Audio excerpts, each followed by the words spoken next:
Hi நண்பர்களே! இன்று நாம இந்தியாவில் ஒரு சூப்பர் சுவாரஸ்யமான இடத்துக்கு போகப் போறோம். அது மதுரை. மதுரை ஒரு பழமையான நகரம்.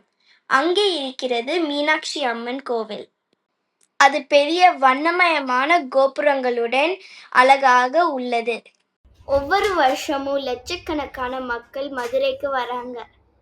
மதுரைக்குள் ஒத்தக்கடை என்ற இடம் இருக்குது. ஒத்தக்கடை எங்க குடும்பத்துக்கு ரொம்ப நெருக்கமான இடம். ஏன்னா எங்க அம்மா பிறந்து வளர்ந்தது ஒத்தக்கடை தான். அதுக்கப்புறம் என் ஆயா, தாத்தா, மாமா, அத்தை ஒத்தக்கடையில தான் இருக்காங்க. ஒத்தக்கடையில இருக்கிற மிகப்பெரிய மலை யானை மலை. அதுக்கு ஏன் யானை மலைன்னு பேர் வந்துச்சுன்னா, தூரத்துல இருந்து பார்க்கும்போது ஒரு யானை உட்காந்து தூங்கி இருக்க மாதிரி இருக்கும். பல நூறு வருஷத்துக்கு முன்னாடி ஜெயின் சித்தர்கள் இந்த மலையில தான் வாழ்ந்தாங்க. அவங்க படுக்கைகள் எல்லாம் கல்லுல செஞ்சாங்க. அழகான ஓவியங்களை மலையில வரைஞ்சாங்க.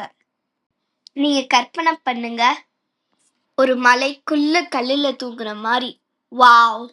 யானை மலையோட அடியில ஒரு பழமையான கோவில் இருக்குது. அது யோக நரசிம்ம பெருமாள் கோவில். அதோட ஹிஸ்டரி என்னன்னு பார்ப்போம். இந்த கோவில் 770 CE வருடத்தில் மதுர கவிங்கிறவரால கட்டப்பட்டிருக்கு. அவர் யாருன்னா பராந்தக நெடுஞ்செழியன் என்ற மதுரை அரசனின் மந்திரி. இந்த கோவில் முழுக்க யானைமலை கல்லால தான் கட்டப்பட்டிருக்கு. இதுல ஒரு ஃபன் கதை இருக்கு.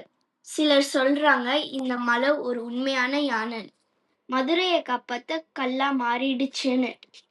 ஸோ யானை மலை ஒரு மலை மட்டும் இல்லை, இது கதைகள், வரலாறு, மாயை எல்லாம் நிறைந்த இடம். நீங்க சொல்லுங்க, யானை மலை பிடிச்சிச்சா, கோவில் பிடிச்சிச்சா, இல்லை பழமையான ஓவியங்கள் பிடிச்சிச்சா? கருத்துக்கள்ல சொல்லுங்க.